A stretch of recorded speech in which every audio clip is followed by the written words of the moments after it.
World champions surf the new Kelly Slater wave in Abu Dhabi.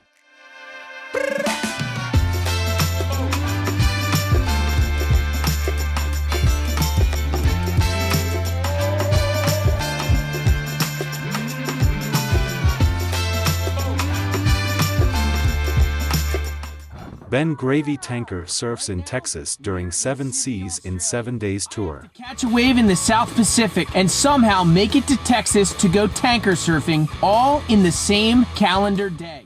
Big wave surfing's competitive season is officially here. This is the most beautiful bear I've seen at Nazaré. Takes it lip on the head. That's gonna leave a mark.